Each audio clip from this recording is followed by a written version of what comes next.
do you want to read that? I have to put my eyes on. So this is the second board meeting I've been to. First time I've spoke, so I just have written something down. So I want you all to think about when we all were in high school. I'm sure we all had some tough times, but in today's world, it is much different. I want to share a personal story about a situation that happened with my son from a teacher at this high school.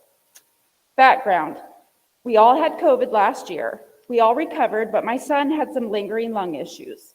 He was prescribed 2 different inhalers to use. One, a rescue inhaler, and another steroid inhaler for lung inflammation. During this time, I gave him permission that if he was having trouble breathing at school, he could pull his mask below his nose if needed. He came home from school one day and told me he had been having some trouble breathing in one class and had pulled his mask below his nose. One of the assistant teachers in one of his classes stated, "Hey, pull your mask up over your nose because I don't want my family or other people sick. They might die." She told him if he didn't pull it up, he would be sent to the office. My son told me he pulled it up because he didn't want to deal with it. 1 week later, he came home from school. He was having the same issue that day with his breathing in the same class. Again, the assistant teacher told him, "You can't do that. You need to go if you keep your mask below your nose." My son got up and walked out of the class. His regular teacher came out and asked what happened. She told him he was having lung issues and was having a hard time breathing. The assistant teacher then came out and said to my son, "All right, we're going to the office." As they were walking to the office, she was talking about people in her family having compromised immune systems, and she didn't want them dying. She then stated, "For not keeping your mask above your nose, you could get people sick and kill them." My son talked to the office staff and told them what was going on. They said he needed a note for mask breaks. All this being said, I emailed the principal and told him exactly what had happened. I stated that no teacher would ever talk to my son this way again. My son has a heart of gold. He will help anyone in need, and is the kid that will always try to include someone into a group if he senses that they're being left out. How have we gotten to a place in our society where a teacher feels it is okay to tell a student if they don't have a mask above their nose, they might kill someone? This is disgraceful. Our kids are bombarded as it is. Their mental health has suffered with all that is going on. And for a teacher to tell my kind-hearted son that they might kill someone will never happen again. Where are the consequences for the teachers? This mama bear will always protect her child. I have my eyes wide open to what is going on in our schools, and we aren't going away. May God bless and protect our country. Thank you.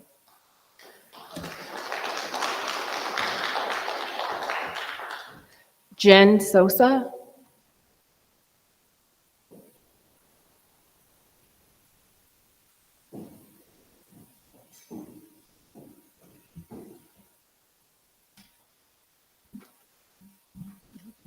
Hi, I'm Jen Sousa, and I have a child at Talent and a child here at Phoenix. And first off, I just want to say Happy New Year, and thank you guys so much for doing all you can to keep our kids in person. And you guys from the high school, I really appreciate your input, because ultimately that's what we're all here for, is to try to just really make sure that the kids are feeling good. I just wanted to take a moment and just say, really again, I know it's already been said, but how thankful we are to have our sporting events and extracurricular activities going on. And, I know there's a few schools, Ashland being one, that has canceled everything. And just the harm it's doing on our kids is just really sad to me. And as far as the regulations, I took a minute to read through all of the new stuff, and I know it's really overwhelming. For the most part, I feel like it's pretty common sense, and maybe it's even a little bit more lenient, which is great. Personally, I'd love to see like a asymptomatic versus symptomatic thing, but maybe that's coming down the pipes. I would like to say that I really wish we would stop treating the quarantine for exposed students differently, depending on whether they've gotten a shot or not. I don't know how many of you are aware, but there was, a few outbreaks in sports, one of which on a team, and it was actually a student who was fully vaxxed with a booster who had symptoms and then exposed everybody else. So, obviously at this point, we know we can all get it, we can all spread it, no matter. So I would like to see a little bit more equality there because I feel like we're putting all students at risk if we're letting some kids stay and some kids not. So really that's it. As far as I would also like to say, I'm really excited about the resolution for local control. I think that that's kind of where our nation's going, and hopefully we can get more people involved. Thank you.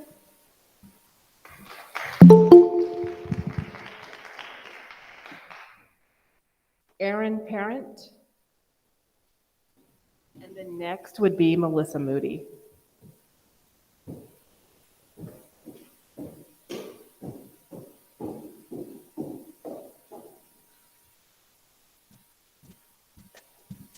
Hi, I'm Erin Parent, and I have 2 kiddos at Orchard Hill Elementary.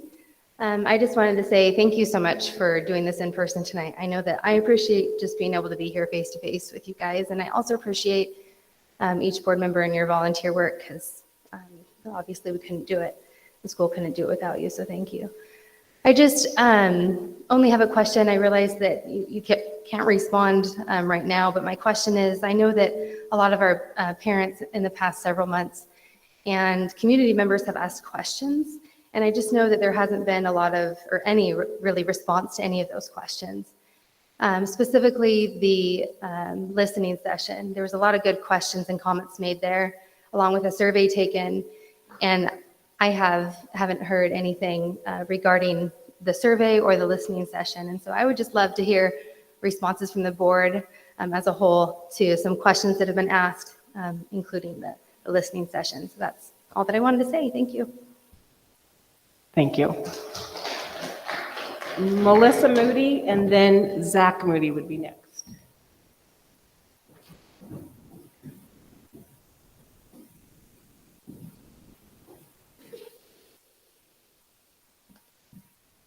Hi. Thank you again so much for doing this in person. This is really an answer to prayer, and so I'm just very thankful to be here. My name is Melissa Moody, and I'm speaking today as a concerned parent and community member. I have twin boys that are sophomores at this high school. As we are approaching the 2-year mark with COVID, I'm beginning to feel like this is never going to end, as many of us are. I'm deeply concerned with the policies that are coming down the pipeline from OHA, ODE, and OSBA. I want to trust that the school district has my kids' best interest in mind and that that's their priority. But I also know that money is a powerful persuader when establishing policies. After the fire, I know that there are still many students that have not returned to the district and may never. There have been families that have removed their kids from the district due to curriculum, masks, and other COVID-type mandates, and consistent inconsistencies with the ever-changing CDC OHA guidelines. Here is my question. We all know that the schools have received COVID ESSER money from the government to the tune of roughly $9 million. I am aware that the Phoenix Talent School District has deferred using this money until next year, as they are anticipating an even bigger decrease in enrollment and less government funding. I'd like to know what the district has decided to do with this $9 million in COVID funds, and I'd like assurance that new policies aren't being created simply to comply with the state's COVID guidelines. After reading and reviewing the Resolution 21-9, I am encouraged that the district is moving in the right direction. But as a parent, I want to be more than encouraged, but rather confident that the school district is on board to fight for local control. Our kids have been through so much. We have an entire generation that will be forever changed by the unintended consequences of the many COVID mandates and protocols. While kids are extremely resilient, the CDC has noted that there is a 31% increase in teen suicides compared to 2019. In addition, teen suicide, the National Center for Drug Abuse has documented a 500% increase in opioid abuse among 15 to 24-year-olds since 1999, creating a public health emergency. Depression, anxiety, behavior disorders have all increased since the pandemic began. Talk to any teacher, and they will tell you there have been numerous instances in the past 2 years where they have witnessed a child have a meltdown, break out in class, or even notice that some have been withdrawn and no longer want to participate in class. I believe enforcing more rules and policies and mandates on our kids only hurts them and continues to put a Band-Aid on a wound that needs a tourniquet, never truly fixing the problem. I don't know how many of you currently have kids in the district, but I urge you to think about your own children and grandchildren when you make decisions in the name of COVID safety. Thank you. Thank you. Zach Moody and then Mark Laughlin, I believe.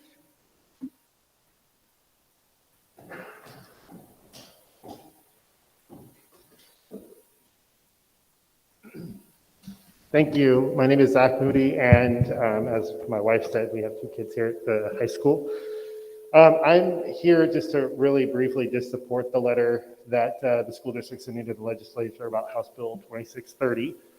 I think it's a positive thing of being a civil servant myself and knowing the tragedies of the Almeida fire. And, everything's, all the kids that have been displaced and the money that the school has lost as a result of those students not being here. That House bill is definitely beneficial for school districts like the Phoenix Town School District to supplement the loss of revenue that they've had. My concern is that there's a lot of money coming. There's a lot of money coming to the school district. There's a lot of money coming to the school districts and the states and cities from all different sources. And I think it's prudent that the school district be very transparent in how they're spending that money. Not everybody knows how to read a budget.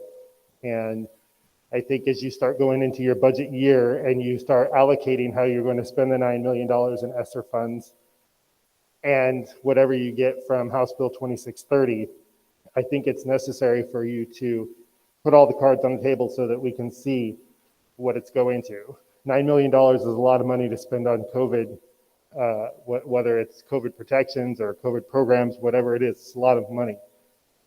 And we just want to make sure that it's being used responsibly. So that's all I have to say. Thank you. Thank you. We have Mark, and then next would be Lisa Jennings. All right. Well, regardless of the specific reason that any of us are here tonight, especially around COVID things, we do all have at least one thing in common, and that is that we want the best for our children. And we want to prevent unnecessary risks. We love our kids. We want the best for them. Oh, for the record, my name is Mark Laughlin, and I have 2 children, one in the elementary school and one in the middle school. So 3 years ago or so, all of us would have disagreed about various medical things, and we wouldn't have really minded. It wouldn't have been a big deal. What is it that has gone on with us? What is the world that we are creating for our children? There's a great quote that says, "Tyranny is the deliberate removal of nuance." And I think that's an important observation. Tyranny demands uniformity. Tyranny can only accept the kinds of inclusive diversity that it can manipulate for its own purposes. Nuance provides room for debate, for healthy disagreement, and for taking responsibility for yourself because others are under no obligation to think the way that you do or the way that I do. Nevertheless, our federal and state governments have put our local schools, and thus our communities, in a difficult position. It's like there's a requirement to draw a clear line that the way, not a way, but the way, be safe and care for your neighbor is to get the shot. The rhetoric is specifically chosen to silence nuance and create an untouchable other. Never mind that over 16,000 doctors and scientists have reached consensus and signed a global COVID summit that you can find at doctorsandscientistsdeclarations.org, where they outline just 3 things.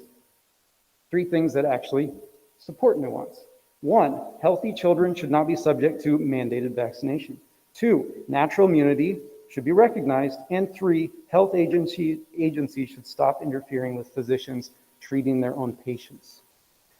Also, never mind that these medical products are new and it is impossible to know the long-term consequences. Think of that specifically for our children. And never mind that healthy children have a statistically 0%. That's 0.00003%, which of course is no comfort to those parents that lost children. But they have thus a statistically significant risk from the shot is a serious consideration. Those nuances are dismissed, but data did not watch my children being born, and data did not lose all of that sleep, and data did not and does not worry, and data doesn't have to do the difficult but extremely human job of deciding between which unknowns you're willing to face. We, the parents of children who tuck them in at night and are regularly at a loss for what to do, we have to accept the results of our actions. We can do better as a community. We do not have to follow these Thank you. things. Your that are time is handed up. down. Thank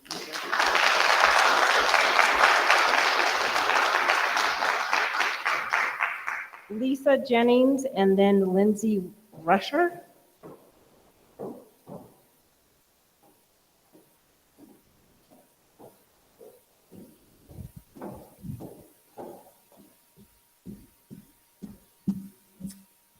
My name is Lisa Jennings, and I have 2 children that attend, one at the middle school and one Orchard Hill. And I really appreciate you guys getting back to in-person meetings. It feels like we may get listened to a bit more. We all, I think, are just concerned parents, and seeing the directions our schools are going is concerning. I was talking to a parent yesterday at the gym that has a daughter that attends Talent Middle School or Talent Elementary. She's little, and she said her daughter got sick the beginning of October, didn't test her. She said it was a flu, cold, but her daughter started having panic attacks and worrying because she had been told by teachers at the school fearful things, and she was afraid to go back to school because she thought she was going to die if she had COVID. So I talked to the parent. I wanted her to come speak, but she said she's just had enough. I guess she's emailed, but she just said she's had enough of the district not with what's going on, allowing teachers to scare our kids. Because obviously we know COVID doesn't kill children. I've been made aware of each school district is given almost $9 million to follow COVID mask protocol. And we as a district received an email stating we will be following the guidelines regarding vaccines when the CDC releases those. I can tell you that if the district goes along with any attempt of a vaccine mandate, the district is going to lose many, many children. When schools are threatened by our government that the school will lose their extra bonus for funding on COVID if that district chooses to not follow the CDC or OHA guidelines by implementing and following masking children, crazy 6-foot rules, even when eating, etc. Have any of you spoke to a child psychologist or a doctor regarding children's mental and emotional health, or even the suicide rate for 16 and under? I have briefly spoken to both, to a few, and my hope is that I can get one of each to come in here and talk to you about what this is doing to our children. It's devastating what is happening to this generation and is unprecedented. Again, what are we doing to our children with this insanity?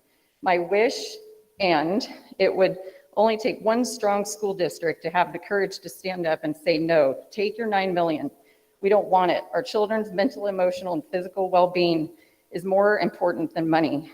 They can take away the money. They can't take away the money for the children attending this school district. I have one question. Tell me one good thing that has ever happened in history when leaders have been persuaded by money to do what they know is wrong and unjust. It has never been positive or a good thing for we the people ever. And now this money is being held over school districts' heads is affecting our poor children, and I see it as a parent every day. Time. Thank you.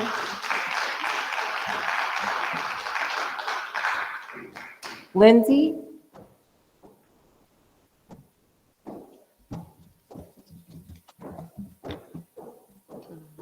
Hello. I'm speaking tonight as a concerned parent of children in the school district and as a concerned citizen in this community. The COVID shots that have been pushed as the solution to this now endemic are injections unlike any vaccines that have been required in the public school system. Unlike traditional vaccines, the shot is not weakened or a dead virus. These injections have your body's cells, specifically the ribosomes, within your cells, make the spike protein from the virus. Although mRNA and viral vector technology has been around for years and studied in a few animals, this method has not been done in humans before. Many studies since the rollout of these shots have seen evidence of the spike itself being toxic, that it breaks off the cells once it protrudes from the cell's surface, damaging endothelial cells, like the cells that line your whole vascular system and can cross the blood-brain barrier. Studies have been released showing that the lipid nanoparticles that carry the mRNA therapy concentrate in organs like the ovaries, the heart, the kidney, or in the brain, filtering organs like the kidneys that are lined with the endothelial cells, and those cells are making the shot. I lost my spot, sorry guys. These COVID shots were given about a year ago. I think it's important to recognize that there have been no long-term studies of the shot's possible side effects. According to the CDC, the fatality rate for children from COVID-19 nationwide is 0.0003%. Many studies have been published recently showing there are higher risks of having severe side effects from the shot in younger people, such as a peer-reviewed study out of Hong Kong, where 1 in every 2,680 boys between the ages of 12 and 17 developed myocarditis or pericarditis and were hospitalized following vaccination. According to the FDA, the vaccine manufacturers, and the 16,000 scientists and doctors worldwide who have signed the Rome COVID Declaration, these vaccines pose risks such as severe myocarditis, blood clotting, and neurological damage in adolescents. As such, the risks of taking the vaccine strongly and significantly outweigh the benefits. Since there have been no long-term studies, and considering the low fatality rate for children, why is the school district sending emails and letters encouraging vaccinations and boosters for children? If the shot does not prevent transmission 30 or infection, seconds. then why is the school district sending emails and letters encouraging vaccination and stating that the vaccination reduces the spread of the disease? Why is the district encouraging families to find out if the vaccination status of friends and loved ones, considering that before gathering socially? If the shot does not prevent transmission or infection, then why is the school district allowing vaccinated to volunteer and not the unvaccinated or those with natural immunity? It is difficult for schools to be in a position where they are asked to uphold these policies. I imagine it's uncomfortable, but I ask these questions to be addressed. Thank you. Thank you.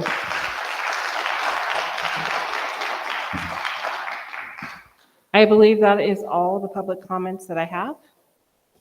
So I'm closing the public comment section. Thank you all for being here and participating, those that did. We are moving on to the superintendent report. Thank you, Madam Chair. I do echo the having an in-person meeting and appreciate the following the safety protocols in order to do that. So thank you guys for enjoying this amazing space. This theater is absolutely beautiful. I echoed Chairman Watson's comments about the staff setting this up. And Chris, thank you for behind the scenes, literally the Wizard of Oz back there doing the sound and the video. So thank you. I also want to echo the thoughts of many about the appreciation of the school board. We have an extremely engaged school board and involved in our schools, and just know it's a lot of hard work and time and taking on a lot of things, such as a policy rewrite review of all of our policies. And so that's something that, not all boards are willing to take on. So thank you for taking that time to do that. Also want to give you an update. We, with the help of Dave Earhart and Joe Zavala, put together a package to appeal to the OSAA to request to play down to a 3A classification. That appeal was denied by the classification committee in December, which is disappointing because we know we have a long road ahead in recovering and rebuilding from the Almeida fire. Something that we wanted to request for a temporary basis, but it was denied. And, our kids and coaches are resilient, so we'll make do with what we have and compete the best we can. Also in your folders is a Ugb Amendment Letter from our consultant from CSA Planning to Talent, as we discussed at our last meeting with the Little League and Boys and Girls Club wanting to come on board with that Culver Road facility and plot of land. We've looked at bringing the whole property into the Ugb, and that letter states that desire for the City of Talent. Pretty exciting. I know many are involved in that project, and we're hoping to get some meetings on record in the City of Talent to move forward with adopting that into the Ugb. Also want to invite you, we do have negotiations with our licensed staff and classified staff for financials this spring. We are going to start that early and would invite a board member to sit in on those interest-based bargaining sessions. If you haven't done that, I think it's a good way to see how we work with our associations and work through common interest. And so this is just a reopener for financials. And so it should be a little bit shorter than our last negotiation. So if that's something that you're interested in, if you're new to the board or if you're experienced, we start that. The first one is January 25th. And then we have some tentative dates in February and March. And they're typically late afternoon from 3 to 5, 3 to 6 in the afternoon. So if you are interested in that, reach out to me. As it comes closer, I'll reach out to you as well, because we'd love to have board representation on that. Also, I met with a parent about the desire to have a parent advisory group to the board, and shared that I'd bring that to the board. And after that meeting, it kind of made me think that we can probably do a better job of sharing on how parents can get involved. I know we have many parents on the student investment account. We have site councils. And so when we adopt curriculum, we have parents involved in that to come review the curriculum as well. So I think we can work with our team to share with our community on how parents can get involved in their schools. And then finally, I want to echo kind of Toby's comments about the student, staff, and community about really coming back from a 2-week break, and in the midst of, the increasing rates of COVID and just the, importance of remaining in person. And our staff is doing a great job. I know we all have COVID fatigue at times, and being out in building, kids are happy to be in the building. Staff are persistent and dedicated to making sure we keep our doors open, and our administrators are just juggling the balls every day to make sure it works. So really just want to give a shout out to everybody in our whole district for, ensuring that we do that. And that's my report. Thank you very much. Any questions for Brent? Hearing none, we will move on to the consent agenda involving the approval of the agenda, approval of the minutes for 12/9/21 board meeting, personnel report, and the board policy review rewrite sections A and B. Do I have a motion?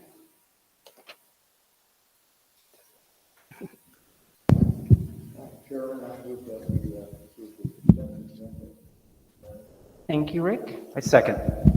Thank you, Rick. Thank you, Michael. Any discussion? Hearing none, consent agenda is approved. We will move on to the first and only action item, which is letter to the legislature. Brent, would you like to start us off, please? Yeah, you asked staff to draft a letter based on some, information we had at the last meeting, and take some information also from the other districts that are impacted by wildfire. And this is the draft that we've come up with that hits the points, and I think it's good timing heading into the February session.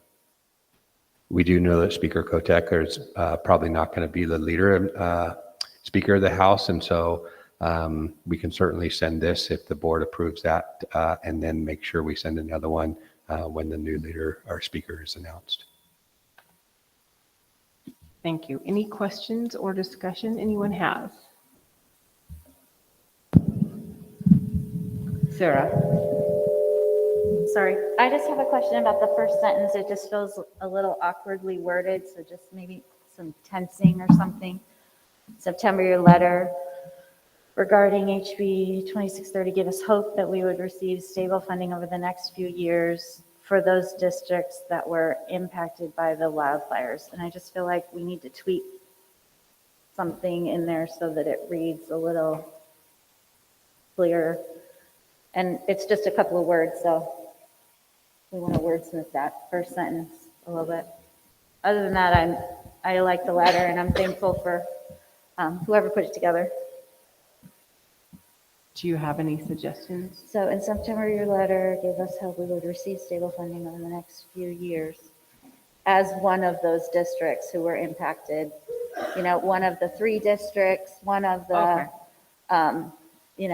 three districts impacted. I mean, I might even play it up a little bit, the worst wildfire in the state of Oregon. So just something to tweak that a little bit, to claim it as our district in that. I might suggest if we just put a period after a few years. I mean, they understand that we're a district that was impacted. So if we just, if that reads awkwardly, we could just put And it. then unfortunately, I Yeah. agree. That's fine. Yeah. Any other, did you have other things to say there? I didn't want to cut you off. Any other questions, suggestions? I agree. I think those edits, that's good. I thought it was a little unclear. Denise, did you get, okay, I just wanted to make sure. Okay, anything else? So this is an action item. Just before we take it to vote, I do want to say that I did reach out to Lori Satchensfield at OSBA and said, hey, with Speaker Kotek resigning, and she said they are, her and Morgan from the COSA have been working hard, going to each legislator in the building and spending time telling them the importance. It seems like they're getting a lot of support from both sides of the leadership. They feel positive, but again, will help us, and did suggest, like Brent suggested, to send the letter twice, that it didn't hurt sending it twice. So I just wanted to put that in there.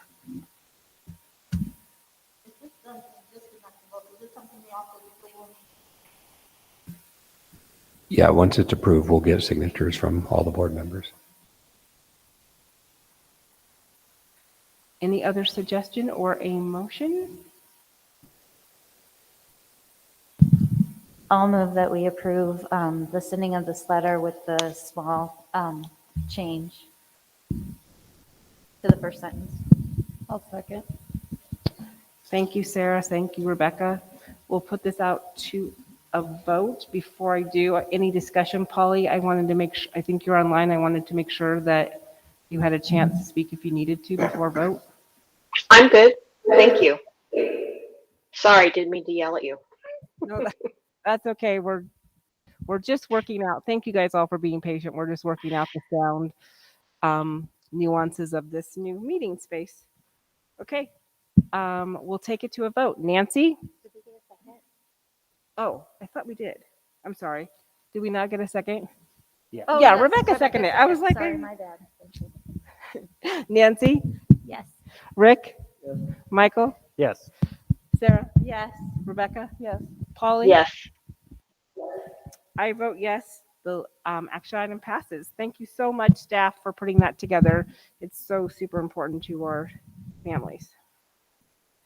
we have a brief recess. Should we take one in case members of the audience want to leave and get a little break? If they want to stay, they can use the restroom real quick, or do we want to forge on? Let's just take like 5 minutes. 5 minutes, 6 minutes? Okay. So we're on break for about 6 minutes.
Okay, thank you, everybody, for that brief break. Admin, I am so sorry I forgot to give you the option to leave the meeting. So if you would like to sign off for the rest of the night, thank you all for your hard work. We appreciate you, and we will let you have the rest of the night off. Enjoy.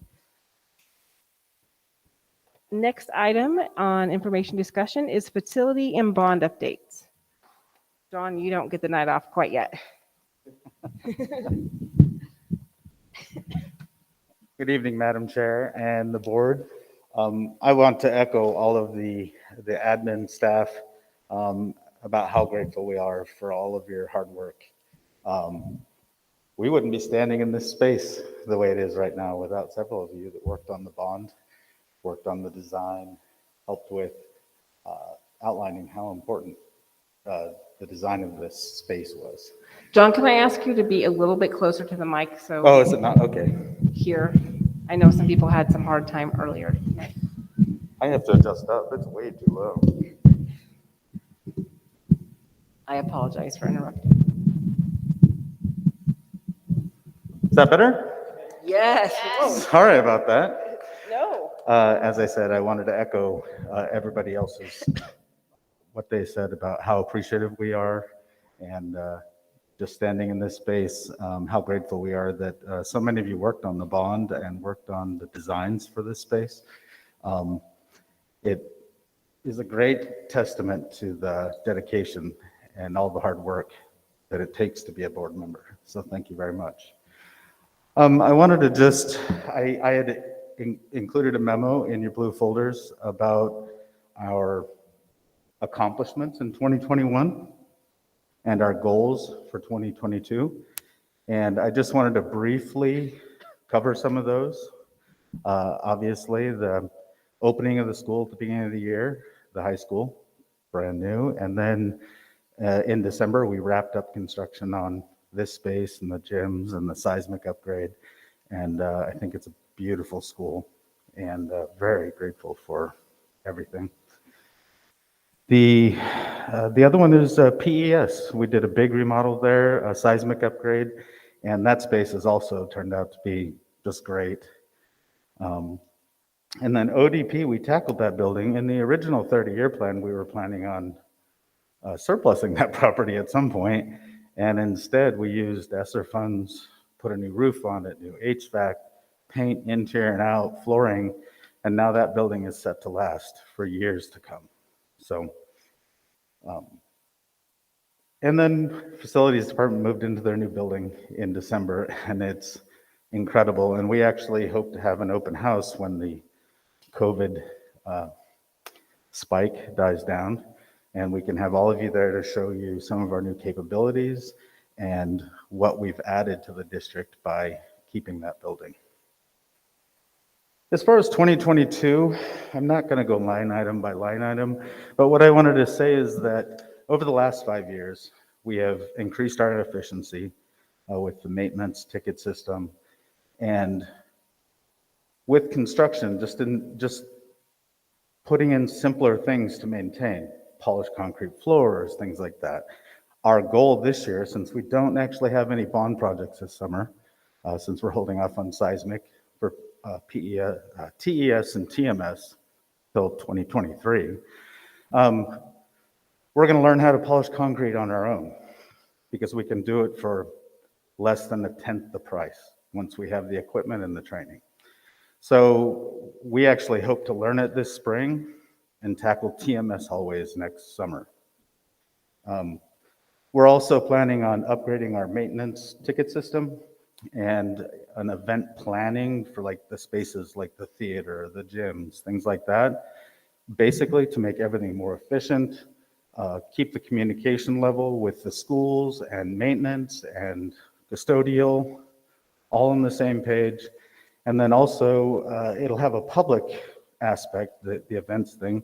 So if you want to request a gym, it gives you an avenue to do that online, and it automates that process. So really, 2022 is about making improvements to a system that is pretty good now, and by the end of the year is going to be incredible. So thank you.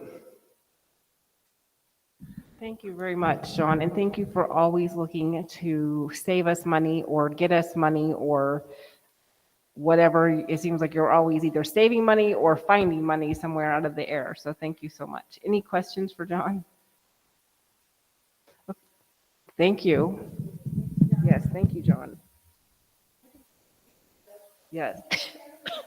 Did you get everything out of the old maintenance building?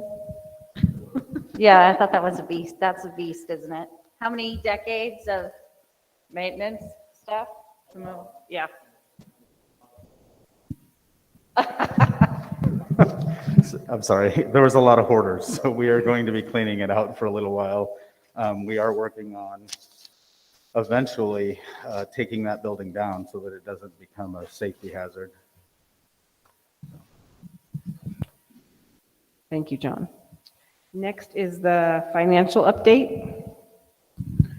Yeah, you have your financial update in your blue folders. I know Jasmine was trying to get on, but she texted me during break saying she's having a tough time. So if she's not on, I'll just kind of highlight some things. We are sitting pretty well at this time. We're still being a little bit conservative just because we do not know about ADM security yet. Hopefully we find that out in February. And then we'll have some adjustments on here. You'll see on salaries and some other benefits were a little lower than we were expected. Some of that is due to having a tough time finding qualified applicants to fill our positions at the beginning of the year. And it's also once we did the budget process, and remember we do this in April and May, when we had some late retirees, we found out that we didn't necessarily have to fill those positions at the elementary level. So that accounts for some of that difference. And then when we do have retirees that we do fill, remember that they're at the top of the salary schedule and benefit level, and sometimes we fill those with younger that aren't as quite as high a salary. So those are some of the differences there, but still projecting a pretty good ending fund balance.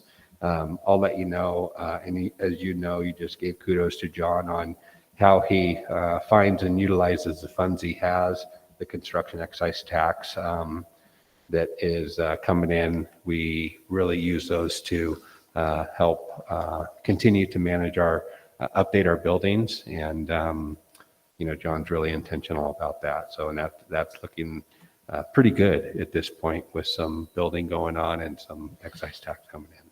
So I know Sarah came in and worked with Jasmine on reading this financial report. So we always offer that. Hopefully that was a good experience in understanding for that. Sometimes when you're looking at these and you're not a CPA, it could be a little bit challenging, but we always, Jasmine's always willing to go through this with any of the board members if they want to. So that's your financial report. Thank you very much. I actually forgot to give Yasmin a shout out for taking the time to meet with me, and her explanation was helpful, and I will continue to learn.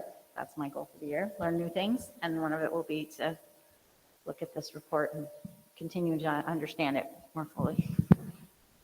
Brent, if a member of the community has a question about the budget or the financials or allocation of funds, what's the best way should they just call or email your office? Yeah, just call my office. I mean, I know we have our budgets posted, but again, our budgets to go through are not easy to really navigate through, but just calling our office would be great. Great, thank you.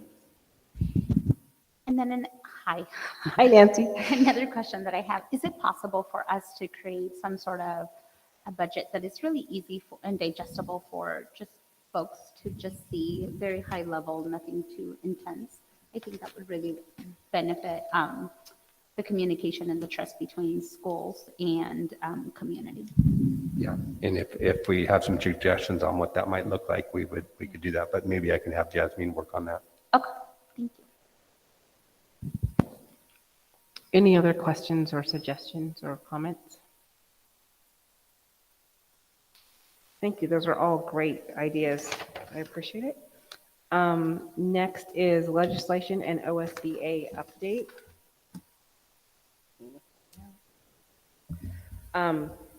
First of all, congratulations again in person to Sarah. She is our new LPC regional representative for Southern Oregon.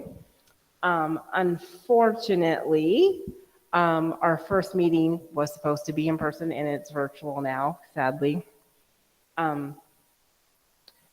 I think my priority for legislation, I'm sure the whole entire district, is our ADM security. So I will be hounding OSBA about that all the time.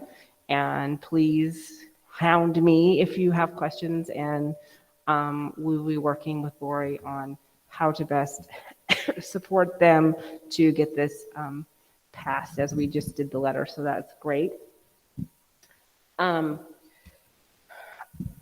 OSBA and legislation policy will be talking about, we'll still be doing our goals for the year for OSBA, and then policy will be talking about, this is the time we start to get our goals and priorities of policy so that the lobbyists can support us best. Do you have anything you want to add about that, Sarah? No, not right now. You will. She will next time.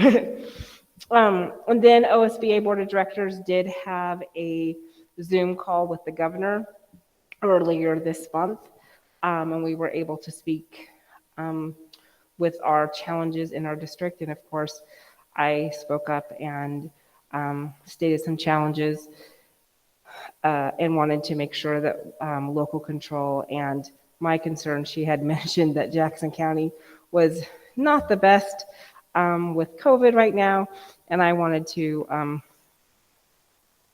tell her our importance is having kids in the building, and thanked her for letting us have activities that local control and having our children in the buildings, and also talked a little bit about goalposts, and that would be nice to know for the mind of parents and for the district of, when a shutdown would occur and when we could open up, and that there's a lot of stress in not knowing what's going to happen next week, and that that puts a lot of toll on our families. So she appreciated the input, and everybody else spoke too, and hopefully we see, I don't know, but I think it was well receptive, and she really was listening, I feel like. I think that's it for legislation and OSBA updates. Does anyone have any questions? Okay, hearing none. We will go to the Almeida fire update. I don't have much, just we continue to work with families to move into the gateway, and Tracy Coe is really working on that, and working with Rogue Retreat to process those applications to get families in there. So I don't have anything else.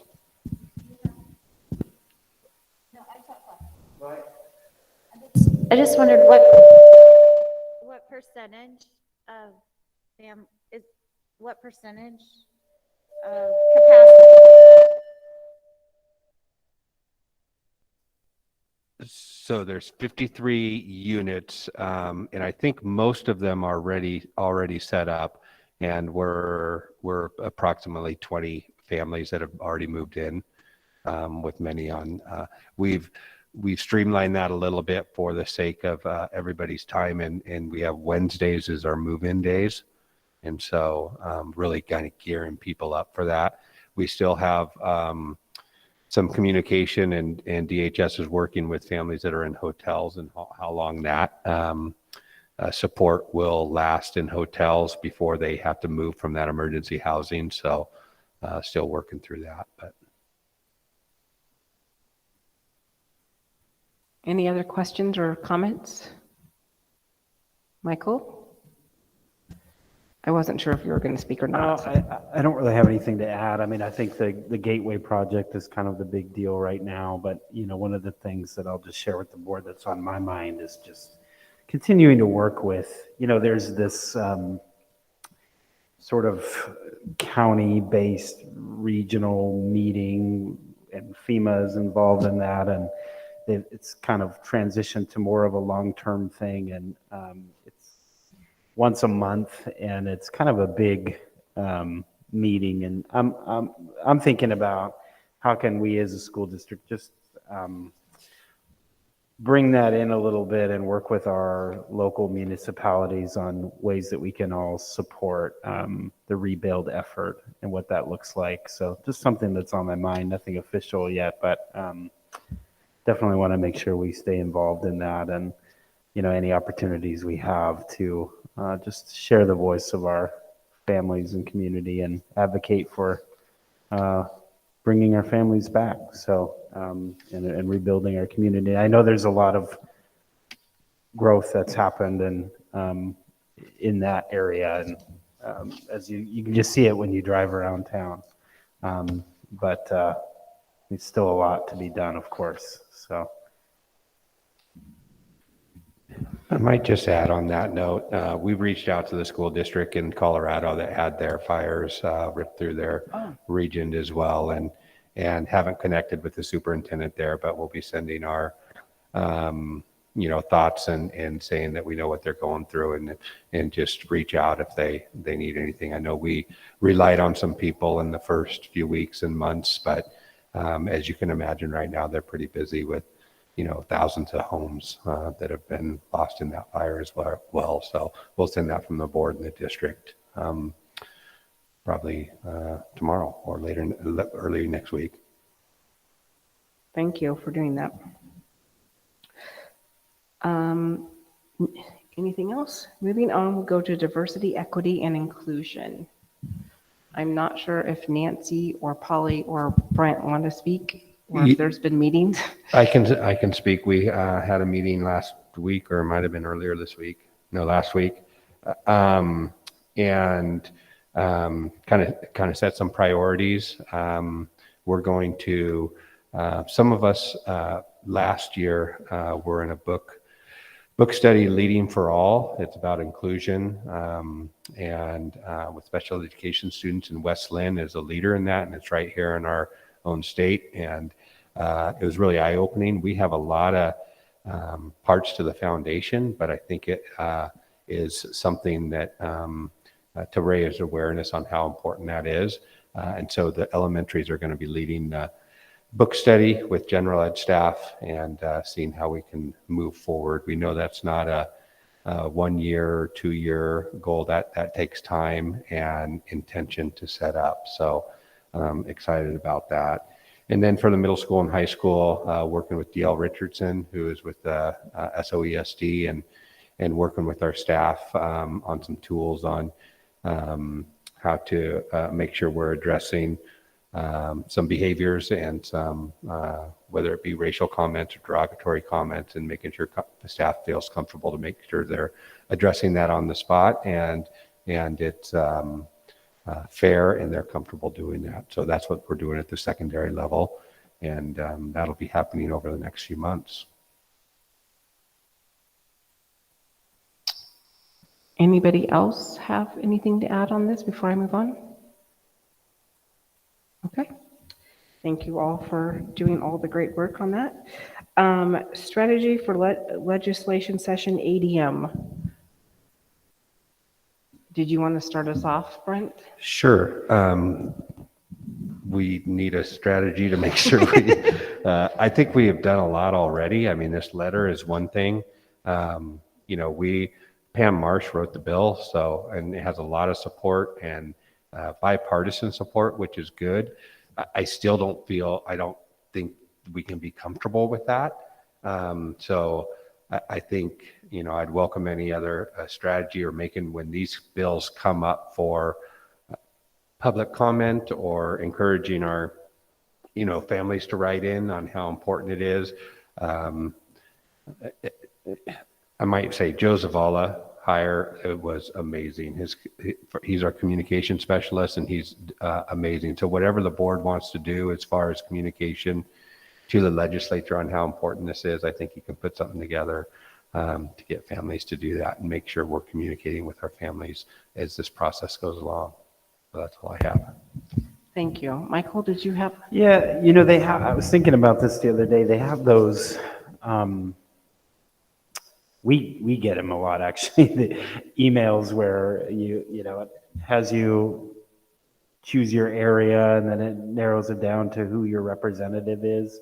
I wonder if we could look into that and have something we heard it tonight from families. We have a lot of community support as well, and just continuing to build the awareness in a way that we can direct people to a resource like that where they can get in touch with our legislators or whomever they want to send a message to in support of that. I think that's something that any entity can sign up for and direct people to on like a template format or something like that. So that might be something worth exploring that kind of breaks the barrier of how do I email my representative or how do I comment on a bill. So I don't know where to start with that, but I think it's fairly simple. So Thank you. That might be something that Joe can help Yeah. with. Any other suggestions or comments? I feel like I'm yelling at you and you jump every time I speak, and I'm sorry. I feel like I'm hoping that when they schedule these hearings and things that Denise will be putting out to us when those are happening. I mean, because of my work, I have my eye on some of this, but it'd be really helpful to make sure that it's coming through so we can attend those different meetings. So that's what I had to say about that. And I think Denise will. I just want to say that I may find out about it first because I've kind of hounded OSBA daily to tell me. So sometimes I will get a email. I know when we had some issues, Brent and I would get emails before it was even, or texts or calls before it was even public out. So as soon as any one of us get them, I see Brent shaking his head, we will make sure the board is aware of that and let you know as soon as possible. And I do have a lot of alerts that I do check, but sometimes we can miss it. So I think if we all just kind of work together and figure that out, that's great. Any other? We don't know when this will be scheduled for. We don't have a specific time or date during the session. I don't think they have that set, but I think it's a top priority and I think an easy one for them. So I'm hoping that it starts off right away and so it gets moving. So I know that's a desire of the district. So I guess if I was in the legislature, I'd like a quick win for everybody's agreeing on bipartisan support. So hopefully that's the case. And I don't even know if there's going to be a hearing. I don't know if Brent's heard. Last time I heard it was, this is a shoe-in. There's not going to be a hearing. They're just going to sign it. But I don't know that and I don't trust that. So checking all the time, but that's the last time I said there might not even be a hearing. But I do want to be ready for if there is one and support on one and some ideas. I did talk to Janet at OSBA about, I think it would be now or at some time in the future, a way to educate our public and our board on how to contact our legislators now that you can't go in person anymore. It's a little awkward. I know a year or so ago, the LPC committee, the Legislation Policy Committee for OSBA did like these sample trainings that they gave, and then we gave feedback. And so I'm looking into that, like, okay, if you have, because they were going to work on a training to educate board members, and then maybe community members could then use that same education, or we could help the community members learn. So I'm looking into that on how, if it's already made, like, let's get it out there. So I have been looking into that and wanted to check in before we went any further to see if that's something that the board would want to explore.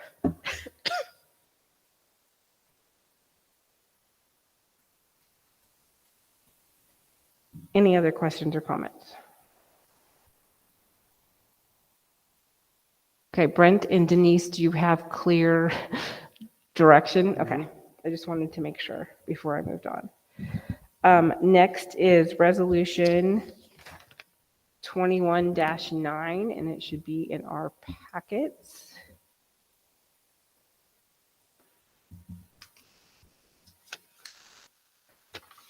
Does anyone have any comments, concerns, questions, modifications?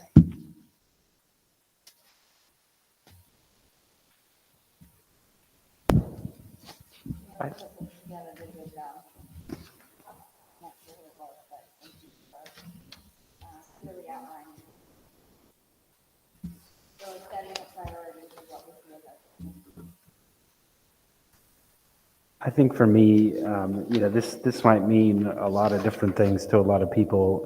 There's two major things that stick out to me, and one is, I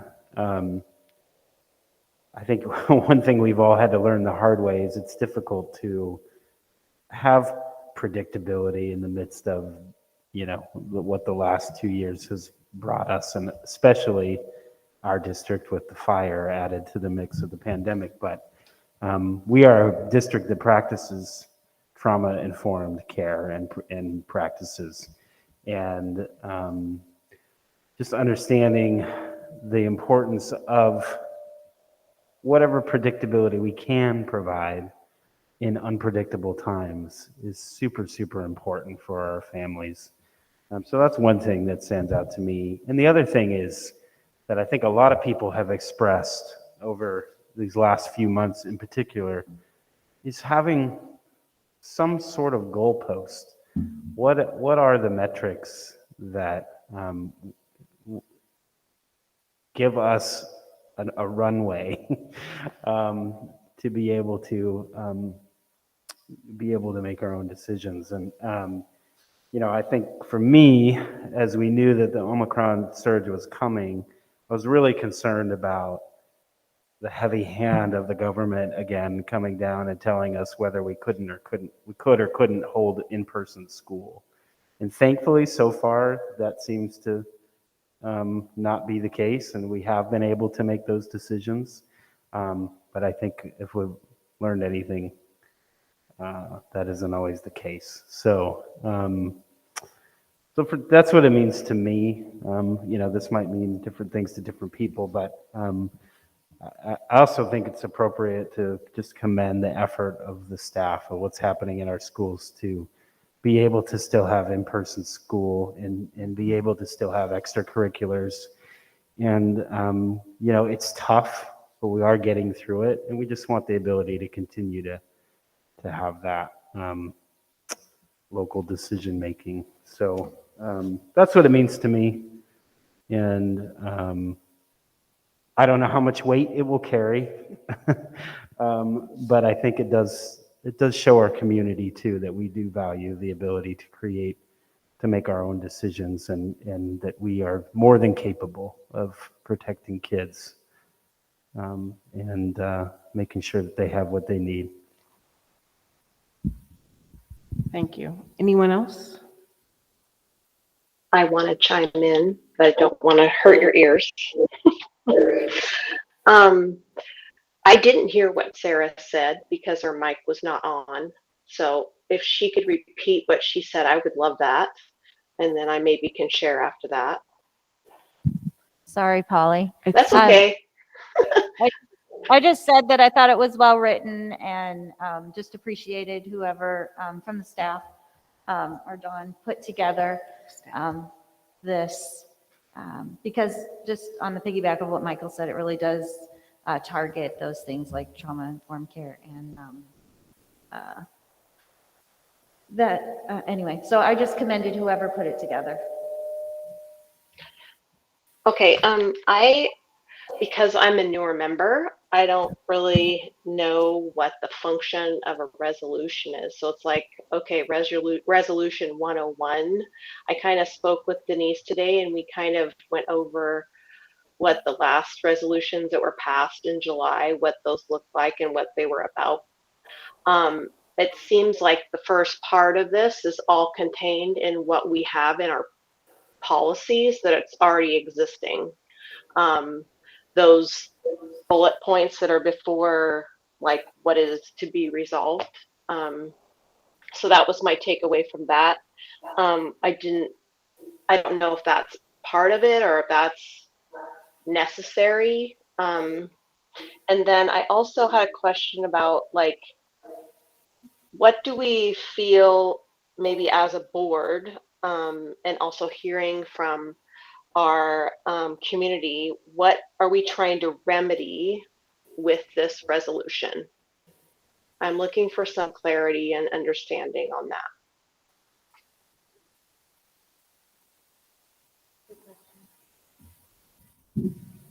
I think that's a good question, and I'll try to answer it. And I think it means a little bit different to everybody a little bit.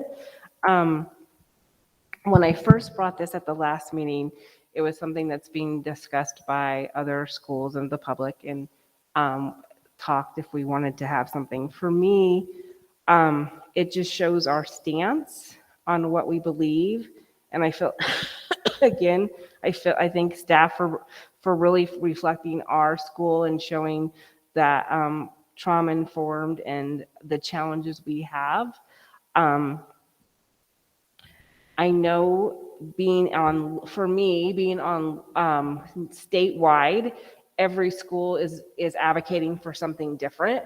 And I think it's really important for the governor and ODE and OSBA to see what is important to each district, so that when they're also advocating in these statewide meetings, that they can go, oh, this is what Phoenix Talent is advocating for. This is what Medford is, or Portland, excuse me.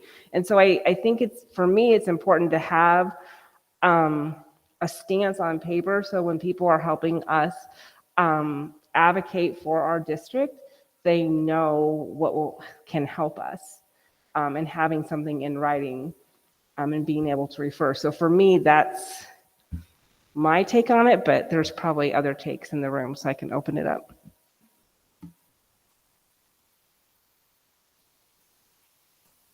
And I did see a few head shakes, by the way, Polly, if you didn't. Nancy, did you have? I do, and I was trying to find the wording. So can you help me clarify what is the distinction? I appreciate what you shared, and I think that that's really valuable to have that local control, or local control of our district and in policies that really reflect the needs of our community and our families that we serve. And I think in my head, I just need a little bit of clarity on the distinction between,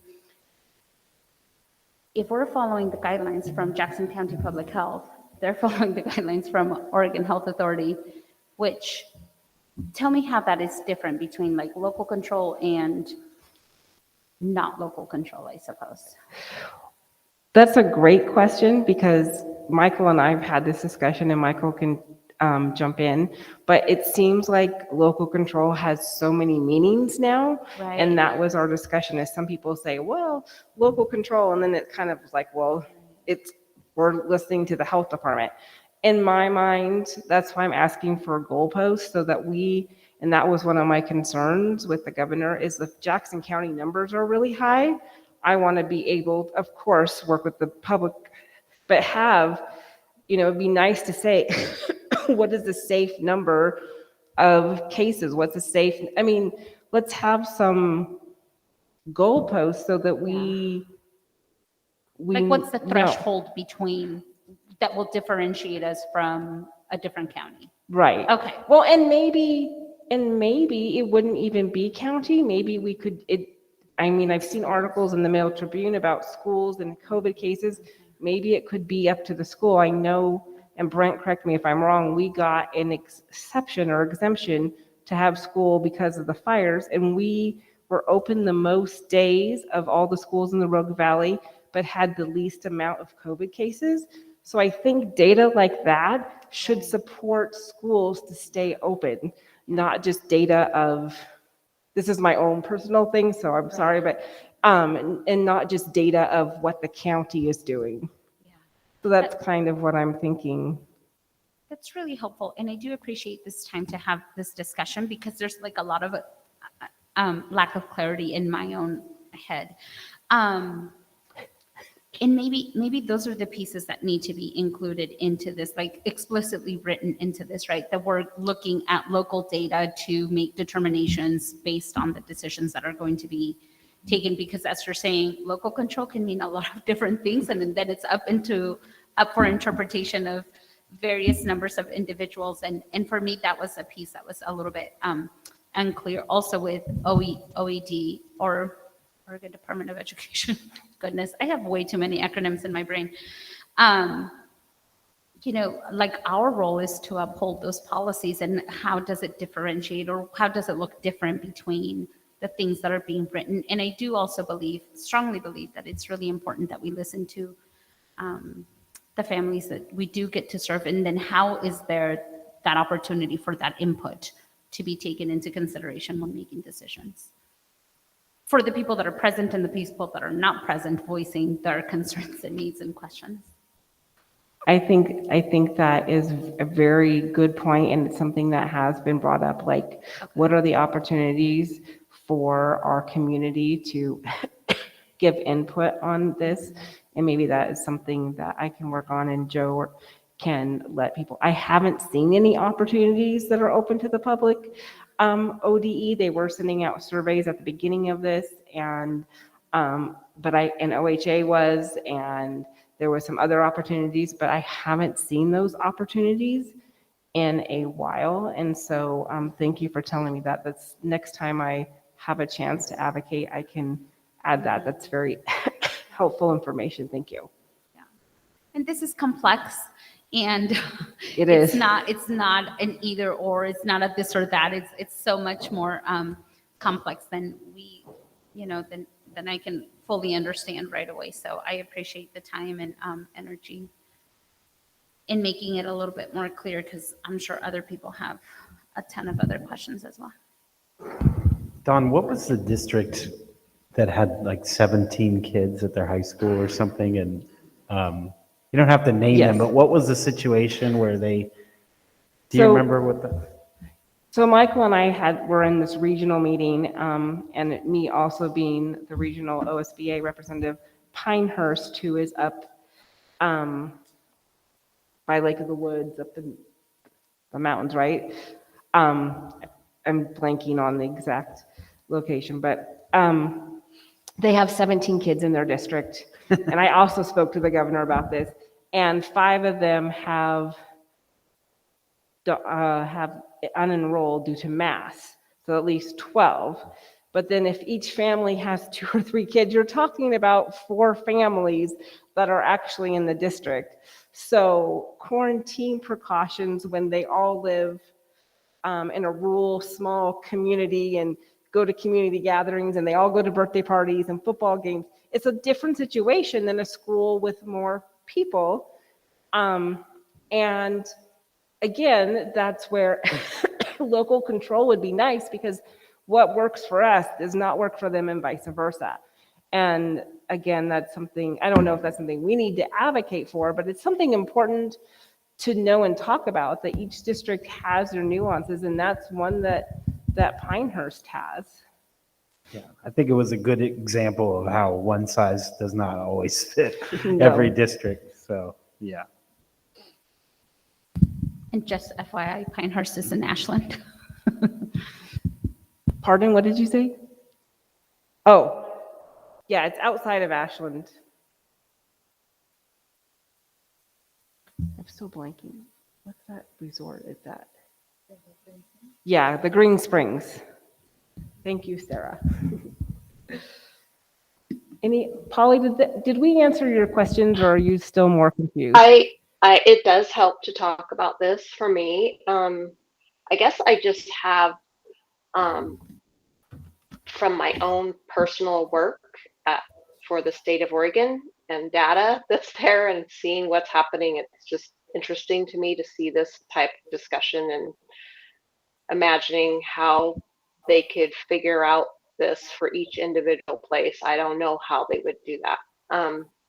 So that being said, I feel like whatever happens, I feel like we have to have a balanced decision that's equitable to like all the families, staff, and students, the whole group in our district, and listening to all of those people. And you talked about surveys, and I saw it mentioned in the letter that we received that it mentioned a survey, and I think it might be helpful if we understood the population. I don't know, because we've been in COVID and I haven't been out in the public here, what their take is on this. I hear the people who share at the board meetings, but beyond that, I don't really know how the population of our community feels about this. And I would love to see something about that. Because I feel like for me to make a decision about that, I need to know kind of what people are feeling about it. I don't feel like we have that information right now available to us. I do agree with Nancy that if we state in here that we are looking at the Jackson County Public Health Department for guidance, but they are guided by the OHA, it's like that doesn't make any sense to me, because it's just the same as what we're already doing right now. I guess this whole document looks to be like reiterating what we're already doing, I guess, except the piece where it says that we're asking for clear metrics. And like you said, that might be like pulling eye teeth to get that type of clarification. Like, what do those numbers look like? So I feel like we need to be representing and knowing what our population would like and what that looks like. So are you suggesting like a survey on local control or keeping the schools open? Or I feel like we've been keeping the schools open. I feel like Toby would sit at the pirate ship helm and not be the last man standing. He's going to do everything he can to keep it going. I saw it this week. I have a daughter who's actively working there, and I know that they were all covering everything in an incredible way and showed up in ways that they haven't in previous times. So I feel like we were allowed to open before other places. We showed that we could do that. We've navigated through this in such an amazing way, despite all of the obstacles that we've been given. So I don't feel that it's a matter of us. I feel like we're open. We're open for business, and we're going to keep doing that until we're told otherwise. So, yeah. And I think that's the exact point I was trying to make, is that we have stayed open and we have staff that would stay until they were the last man standing on the pirate ship. And we want to be able to still have that choice when it comes. If the governor changes her mind and says all schools are shut tomorrow, that choice is gone. I get that you want the survey, and I think that might be a good idea, but right now I feel like we do have a little choice. So I don't know.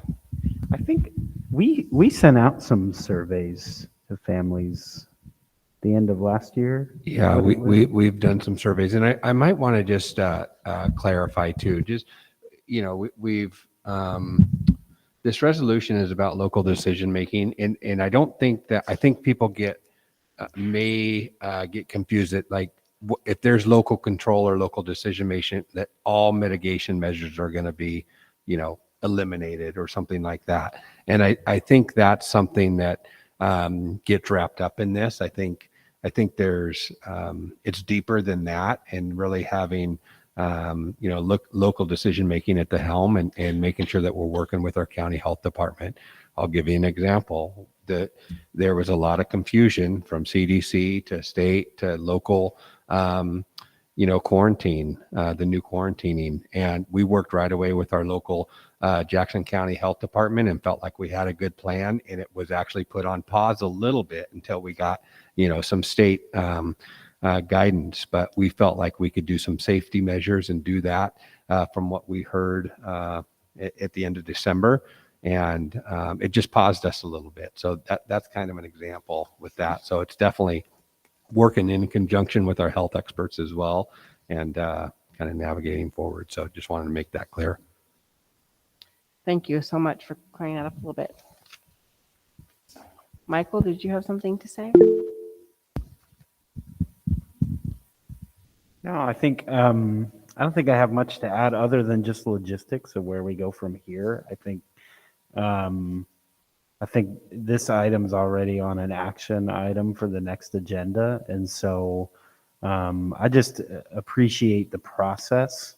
And this is how I think this is supposed to work, right? We have time to discuss it, and then when it's up for an action item, there can be more discussion. Anyone can make a motion to make any amendments they wish to make to it, and we can go from there and let the democratic process play out. But I just appreciate this board and the thoughtfulness that everybody approaches their role in decision making. And Polly, to a lot of extent, I agree with you. I mean, I'd be fine with 2 lines, regarding some sort of guidance on specific metrics and the importance of the trauma-informed practices and predictability for our families. So, yeah, I just appreciate the discussion and have thought a lot about this over the last couple of weeks. So. And I might just remind the board our discussion last time about really spending our quarters. Our ADM is first and foremost, I think. We talked about that last time. And this resolution is something that you wanted staff to draft as well. That's important, but I think as we move forward in the next few weeks, that ADM is really, really vital for us. Yes, and even if it is on action item next board meeting and we're not satisfied with it, or we feel like we need to spend more time on ADM, we can always suspend it and have it on the next item. That is fine, because I want to make sure that everybody's comfortable and that we do concentrate on ADM. And who knows, maybe we won't have any news to move forward, or maybe we'll be like spending 20 minutes on a plan of action and starting the next day for ADM.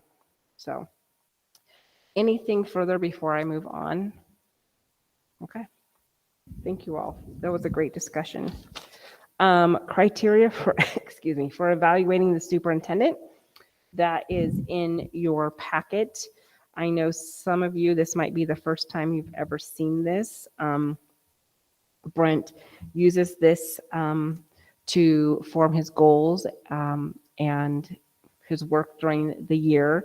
So if we did change it, it would not go in effect until we would use this as the metrics for his evaluation, and then the next time. But if you have any questions, or Brent, do you want to speak a little bit before I open it to the board?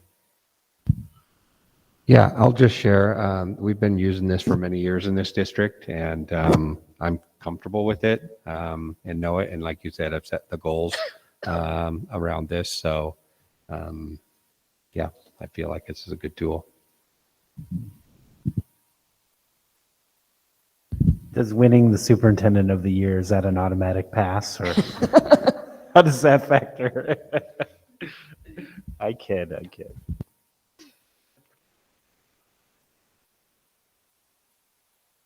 I have something. Yes, Polly. Would you talk a little bit about the process? Because I feel like I'm saying this because I've been informed about today, because I asked Denise about this, and I think maybe we ought to talk about how this happens in the next couple of meetings and how we need to come prepared to do this process. I learned about it from Denise, but maybe you could share what that process is. We normally talk about that at the next meeting when we set up on the information discussion about evaluating. This is the criteria, and then the next time we usually talk about the evaluation. So I guess I can answer some of the questions, but normally we decide the criteria, and then the next meeting we talk about the evaluation process. But I guess I can briefly talk about it now. During executive session, we evaluate the superintendent on the criteria listed. You can ask questions from the board. I can go over it with you if you want. And then it is presented to Brent. We all have our input, and then the chair records it and then does a report at a board meeting. I don't know if that answered your questions or not. Yeah, I just know from talking to her today that it all kind of happens rapidly because it's those 2 meetings that are closer together than we've been having, right? So, yeah. And I'm looking for the draft agenda. We're not meeting to evaluate at the next meeting. It's the meeting after that, right? Right. I think at the next meeting it was I thought it was going to be discussion, but I'm not seeing that. No, the next meeting is to pass if we want to continue using the criteria, and then we go on to the evaluation process. The criteria is for the next year. Yeah. It's kind of awkward. I know it took me a couple of years. So we do the criteria, we pass it for the criteria starting the next year. As soon as the evaluation process, we do the evaluation, then that if we pass the new criteria, then that criteria would be the next year, because we would want Brent to be able to form his goals and make a plan and all of that strategy to give him a little bit of time. So that's why they do the criteria, we pass it, then we do the evaluation. So it gives him a little bit of transition time if we were to change it. Does that make sense? Brent, did you want to add anything? No, I just talking about if that's a discussion that the board wants to do with the board calendar to make it a little more streamlined and maybe have some criteria in July and August to set goals on to kind of make it a little more uniform, but that'll be a board decision. So, and I think it's important, we've talked about it many times over the last couple of years. We haven't had a summer board retreat. We haven't had an annual board. And I think that a lot of those types of things, there's always evaluation of a superintendent session, multiple, I think, and where you can get a lot of information too. And, it's just unfortunate we haven't had that opportunity for some new board members, but yeah, that's all I have to say. I do think OSBA has some online trainings on superintendent, and they're having one that isn't quite in that line, but it's how to support your superintendent. So there might be, I think there is an evaluation workshop or online OSBA 45-minute thing about evaluating your superintendent. That might be helpful and give you some information. Or I can help you look for maybe like a quick evaluating your superintendent notes or something. Would that be? Yeah, I think it's great, and I'll look for that. Thank you for that suggestion. I just feel like we have a lot of policies plus this and a lot to cover. So I'm just getting myself prepped so I can be ready when we have to talk about those things coming up. So I guess that's my feeling of urgency in this, right? That we have a whole stack that we have to pass again, those policies, so that that we have to discuss, I should say, in the next meeting. So that's what I'm feeling. Yeah, and I think one important thing to point out too is the time frame of submitting and completing the evaluation is dictated by statute, the calendar of that. We have to have it in by a certain time. There's statute involved in that, so that's why it always falls around. I think it has to be done by March 15 or something. Yeah, by March, so that's why we have to do it now.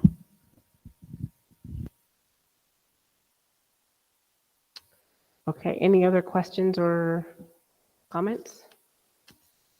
Okay, okay. Moving on to community listening session.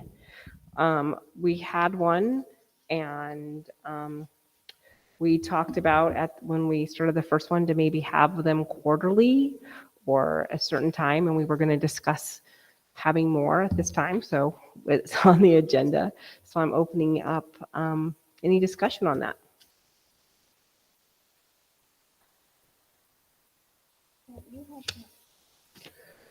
You had some suggestions about potentially some different formats for future community listening session.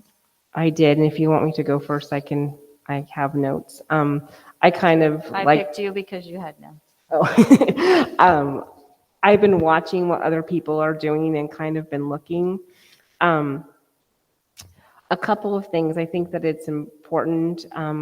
It's hard now for me to decide how we're going to do it in person or virtual because I want people to feel comfortable both ways. And so I think that puts a little wrench in it. But I think going out to the community as well as expecting them to come in. So I'd like to brainstorm some ideas of different community groups or parent groups that we could approach.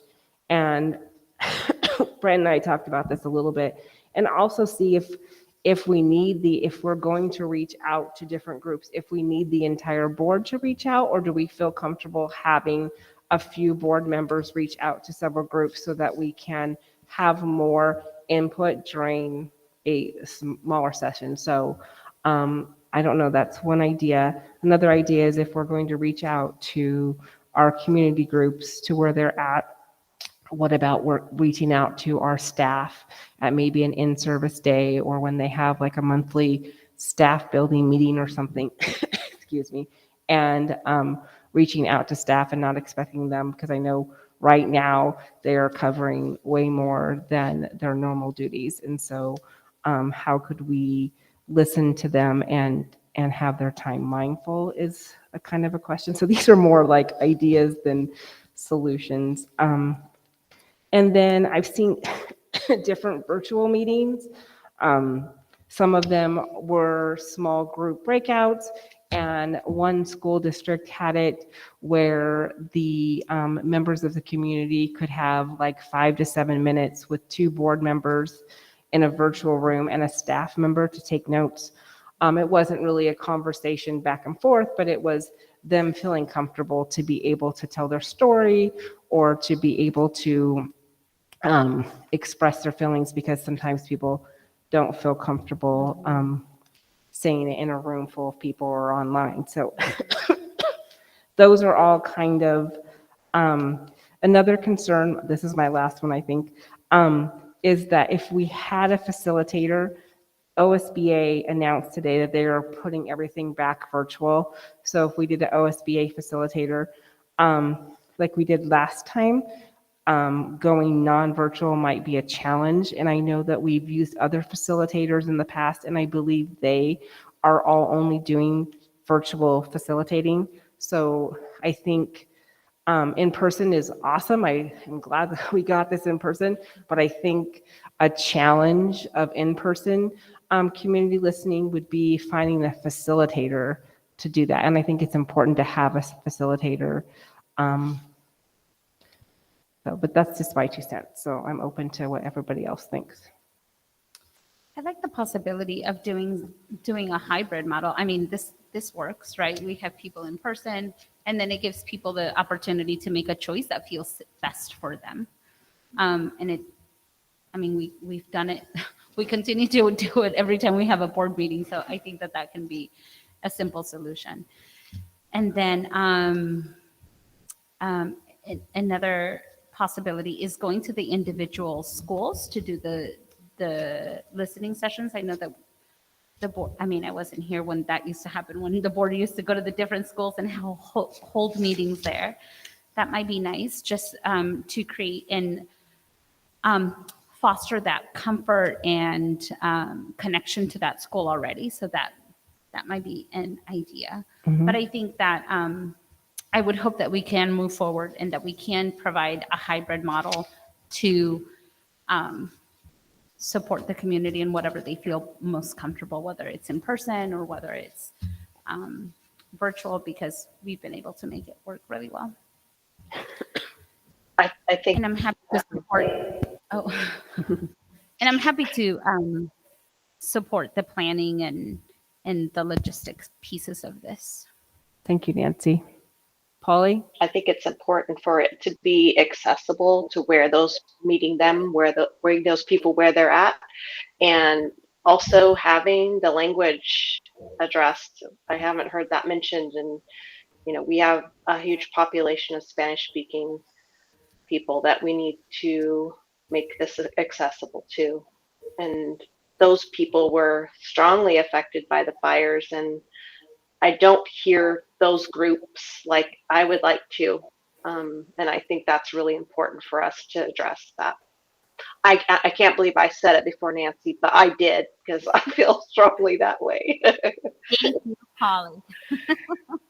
Thank you, Polly. And it was suggested, and I'm going to give kudos to Tiffany Lambert, that they did a session one time with Spanish-speaking community, and they got the interpretation. So maybe if we did something like that, it would be in their language and we would get the interpretation. I think that would be a great learning experience for me of how our interpretation works, how just kind of give me an experience to understand more of how that process works and maybe understand a little bit more about the challenges and barriers. And so I thought that was a great suggestion. Thank you, Tiffany. And we have the, I get excited because I think that we have all the necessary pieces to make this happen.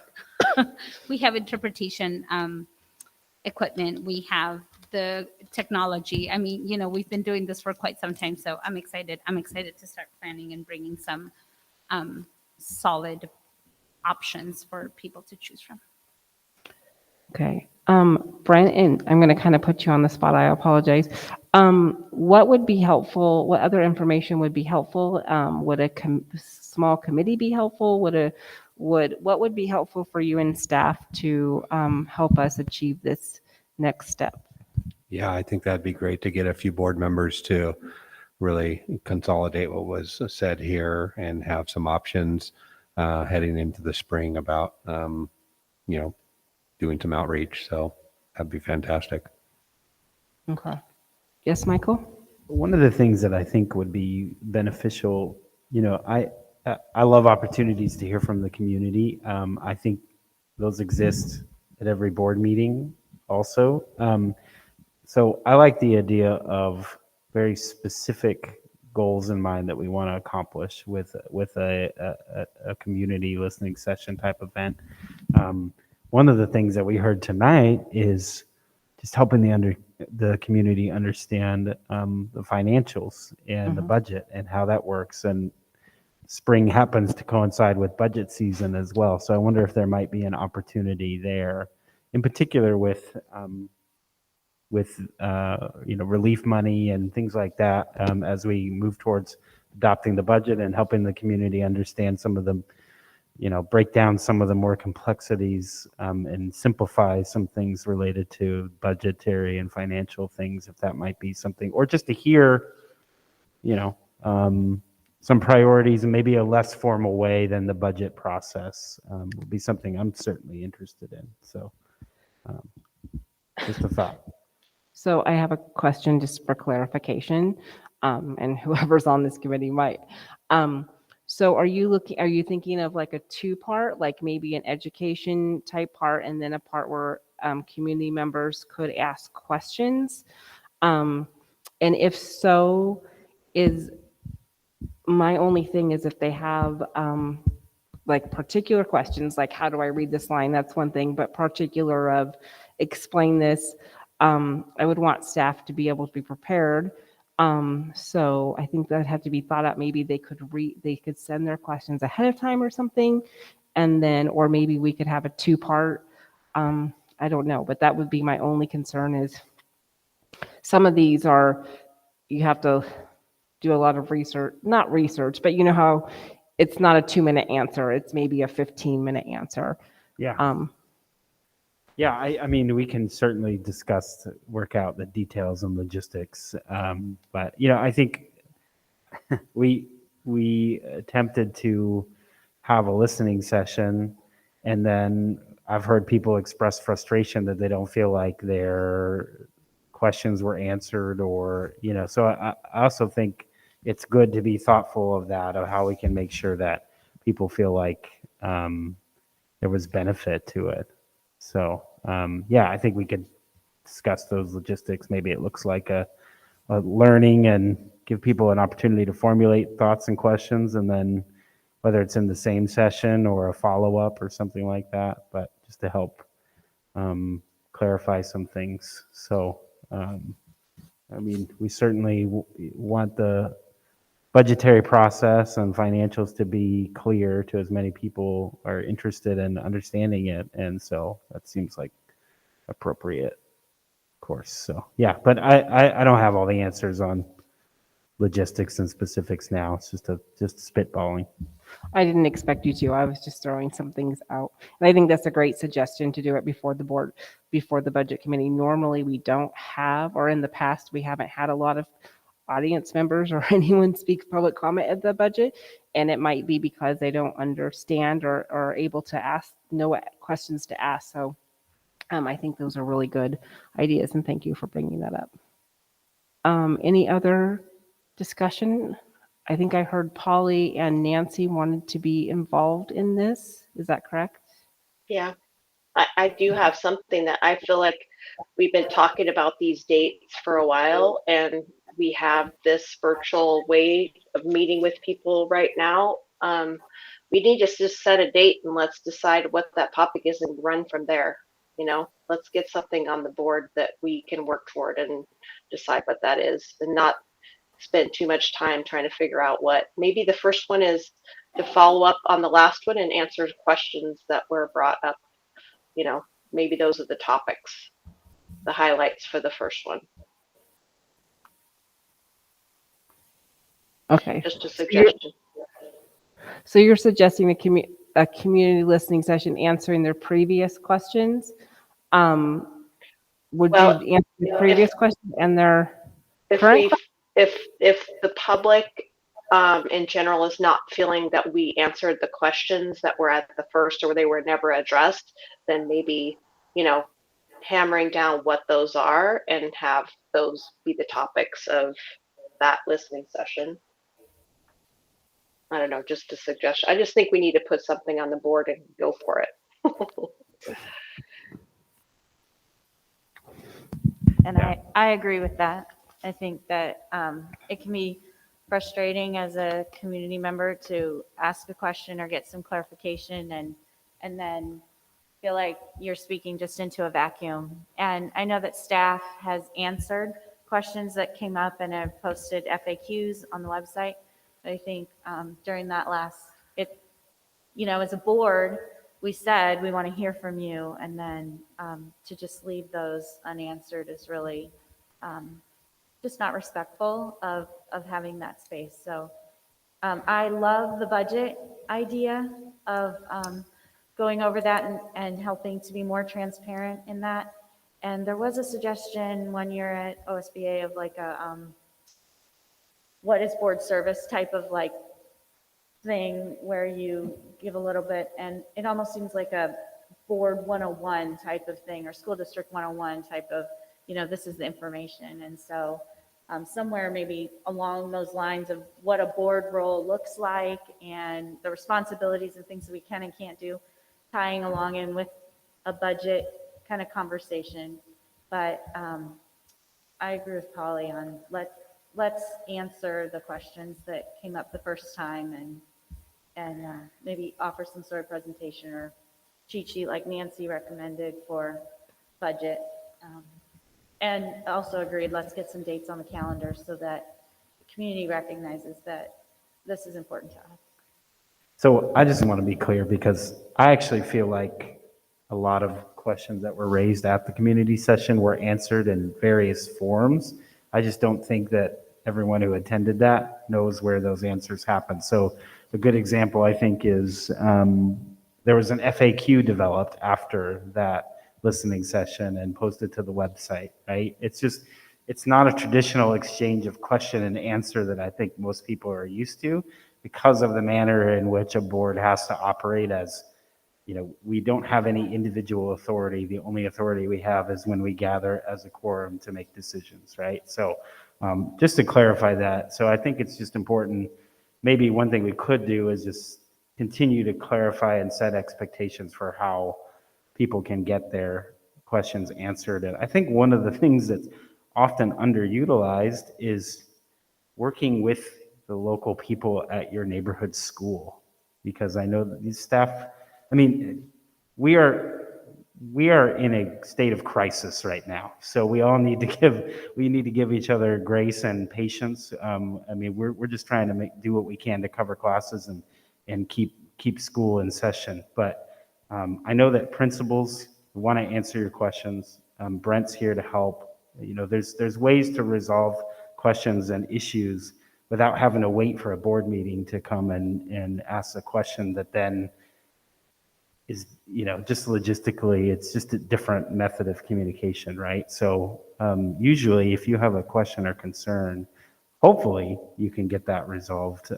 with your neighborhood school. So, but I just want to be clear, I do feel like we tried in earnest to provide clarity and learning for people based on questions that came up, but just the nature of how those events work, it's not a traditional type of, I ask a question, you answer it right there, and we have this exchange. It's a little different. So anyway, that's why I'm in favor of things that have specific purposes, so that it's clear going into it what we're here to talk about, and that there's some kind of outcome that we can point to say this is what we accomplished by having this time, and it was valuable, that people feel like it was a valuable use of the community's time, of staff time, of our time, and that everybody can, for the most part, walk away feeling good about it. So I think it was a very general last time, and that's good, and we did talk about a lot of the board 101, here's the board's role, and here's how things work, I don't know if that purpose was clear to everyone going into that. So I think that's one thing we can do this next time. And I think those are good points. I just want to make sure maybe that as we look back through the surveys that came through after, and look back maybe through the questions too, because we're hearing concerns from the community that they're not feeling like, so just maybe a quick glance back through to make sure that those, were addressed or communicated in a way where then those answers can then be found. So I agree, Michael, you're absolutely, we're a board of seven people that speak with one voice, and, getting individual answers like that is really not appropriate. I just want to make sure that the communication is clear and understood where to get the answers. And I agree that we could do better on showing the survey results and what the output is. And my concern also was that if we did answer those questions, what if people have new questions? It's a long process if we're only doing this every quarter. And I really want to stop the frustration if I can. So I'd like to mainstream it where we answer their questions, but also take in new questions, or they can clarify questions if there was questions that they weren't understanding. So I would like to get something on the calendar. I agree with that, but do we want to, I guess I'm confused on the, for me, and I don't know about Brent and Denise, but do we want to have 3 people do a meeting and come up with a plan and then do a date, or do we want to do a date? Because I'm still kind of confused on a few of the logistics. Well, and I think we have some very important things that we're working on right now. We have this ADM security stuff that's happening. We've got this resolution happening, and we're in the middle of another COVID surge. So it's, to me, it's hard to put a date out there because we don't know what that date's going to mean to us right now. So, and we're going to have superintendent evaluation, we're going to have policy rewrite. So to me, it's difficult to put a date when we don't know what we're meeting about. So I actually feel the opposite. I would like to know what we would like to have the event be about before we choose a date. Because, for instance, if it's going to be related to budget and financials, then it should probably be in alignment with the budget calendar, right? Maybe it happens a week or two before we go into the budgetary process, for example. So yes, I think we need to figure out what we want to do first, and then the date can happen from there. This is my thought.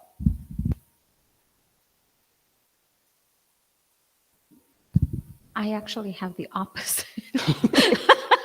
I think it's great to set up a date, and then you can start discussing what will be presented, discussed, shared.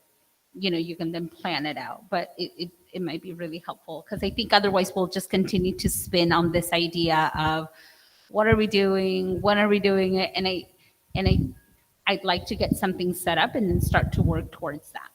And it doesn't mean that we have to have anything like super specific like tonight, but by having something that we can start to work towards, I think it'll be really beneficial. And it'll also give us some direction too. We can be very strategic about what gets discussed based on the particular dates that get chosen to be presented or to host meetings. So I hate to drag this on and do more confusion, but just for clarifying, I talked about a few suggestions about going out to the public and doing virtual. And so I guess I'm not clear, like if we're going to go out to a PTO meeting, or I know I think Unite has a meeting here, and if we're going to go out to that, we need to align a date with that group, if that's what we are choosing to do. And so I'm kind of like, I still am not clear on what our plan is. So I'm not clear on how to close a date, because if we're going out to staff and we're going out to some other populations, we feel like we need to hear their voice. That's different than having a date for a virtual, not virtual, in-person meeting. Do you see? Yeah. So I'm kind of confused on what our next step is. Yeah, that's fair, Dawn. And I guess I was thinking of that we're doing both. Okay. that we are setting up some, like on a quarterly basis, we might be setting up listening sessions. But also, I think for recruitment purposes, it'd be really beneficial to go out to our community-based organizations, to wherever people are at, doing invitations there. And that would also, it would be an add-on, not an exclusion. So it isn't like an either or, but it's a both and. Okay. That's how I was envisioning it, but maybe it's different. No, I can see it being an and. I just don't want to have a date and then be like, well, we have a date, we're having it, and then we drop some of our intentions, because. Yeah, and I think that by setting up some dates, and then, upon further information gathering, we realize, I'm just going to make up dates. But on the second quarter, it's really close to this community that works, this community group that meets, then we can leverage that relationship, have a meeting at that time. So that the time and the date, it isn't quite solidified quite yet, but we're working to really not work harder, but work smarter by tapping into the organizations that are already meeting, but also setting some like potential dates. Okay. And maybe I'm saying the opposite of what I initially said. Does that make sense? It does. So I guess our next step would be, do we want to discuss, maybe look at the calendar, get some staff guidance on some dates, and then have that conversation later?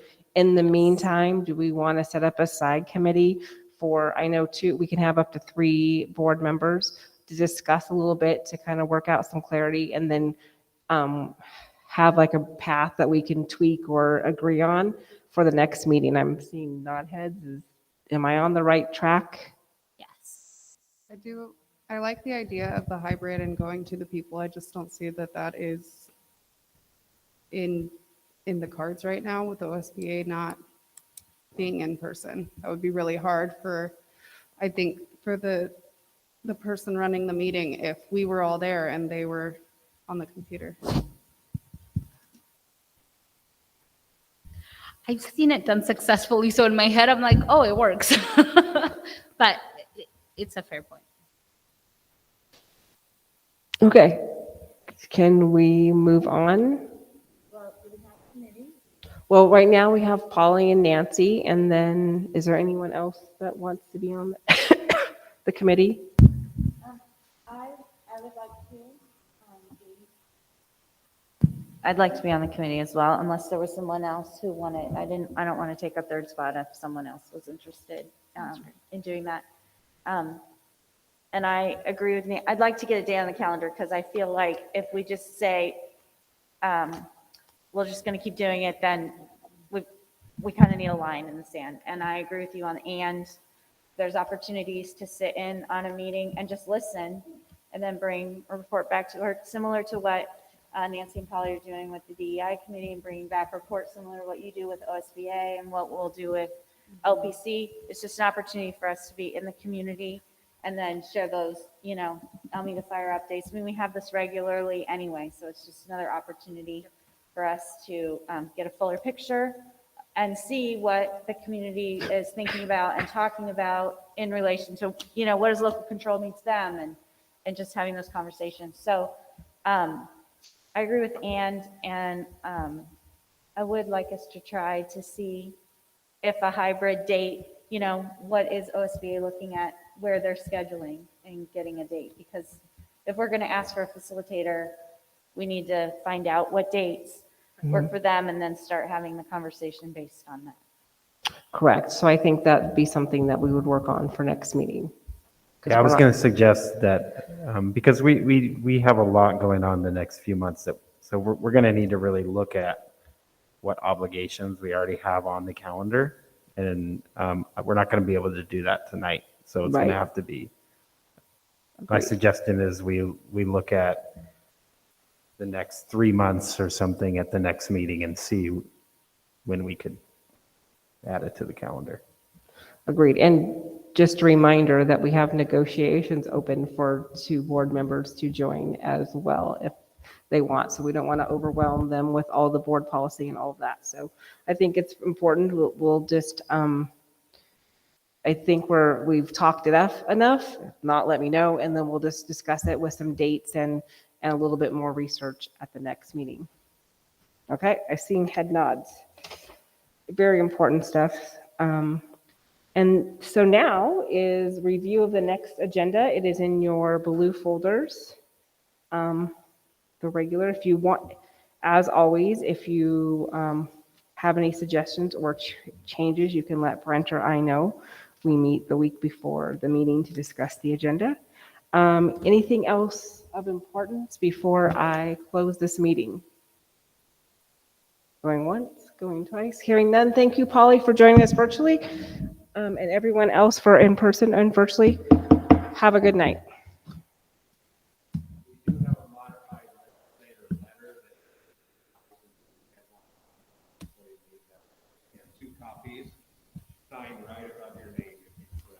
I am impressed with that. Whoever got